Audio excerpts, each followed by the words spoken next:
सामने भगत सिंह, राजगुरु सुखदेव, रानी लक्ष्मीबाई और महात्मा गांधी जैसे नाम याद आते हैं। क्या आजादी की इस कहानी में सिर्फ यही लोग शामिल थे? Freedom was not won by a few, it was earned by many. Bhagat Singh के साथ सेंट्रल असेंबली में आवाज बुलंद करने वाले बुद्धकेश्वर दत्त, भगत सिंह को बचाने के लिए अपने गहने तक बेच देने वाली दुर्गा भाभी, हमारे तिरंगे की कल्पना को आकार देने वाले पिंगली वेंकैया और अंग्रेजों के सामने झुकने से इनकार करने वाली मातकनी हजरा और भारत छोड़ो आंदोलन में अंडरग्राउंड रेडियो चलाकर क्रांति की आवाज फैलाने वाली उषा मेहता। और एक ऐसे व्यक्तित्व की मैं चर्चा करनी चाहूंगी जिन्होंने अखंड भारत बनाया, भारत को एक किया महज कुछ ही दिनों में। वहीं इटली के 9 प्रांत को साथ लाने में 23 साल लग गए। जर्मनी को 9 साल घिसना पड़ा मात्र 40 प्रांत को। और हम कितने थे? 562 प्लस। और उस सरदार को सिर्फ 18 महीने लगे। जी हाँ, सिर्फ 18 महीना। And he made this happen, called iron man of India, Sardar Vallabh Bhai Patel. ये वो नाम है जिन्हें इतिहास ने तो भुलाया नहीं, पर शायद हम भूल गए।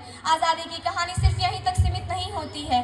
जिन्होंने अपना आज कुर्बान कर हमें आज़ादी दिलाई, आज वही आज़ादी हमारी सीमा पर खड़े सैनिक बचा रहे हैं। They protect our tomorrow by sacrificing their today. लेकिन एक सैनिक की कुर्बानी केवल सीमा तक सीमित नहीं रहती है। जब एक जवान शहीद होता है तो एक परिवार भी अपना सबसे अनमोल सदस्य खो देता है। और जब कफन रूपी तिरंगा हटाने पर परिवार को बिना सर का शरीर दिखता है तो उसकी बहन ये कल्पना करती है कि माँ का प्यार भूला, बाबुल का दुलार भूला, मोतियों की माला मेरी आज तक न लाया है, होली वाले रंग भुला, दीपों की उमंग भुला, राखी का त्योहार बार बार बिसराया है।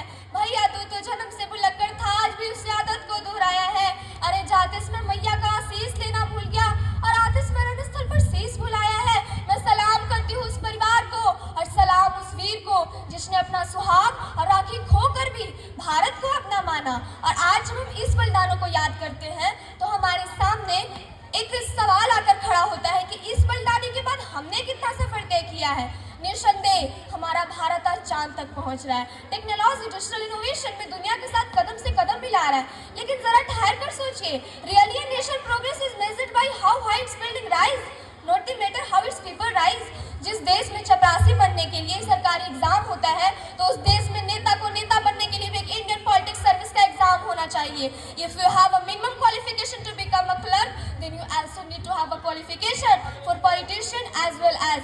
वरना जिस देश के नेता AQI को IQ बताते हो, जिस देश के नेता गंदा पानी पीने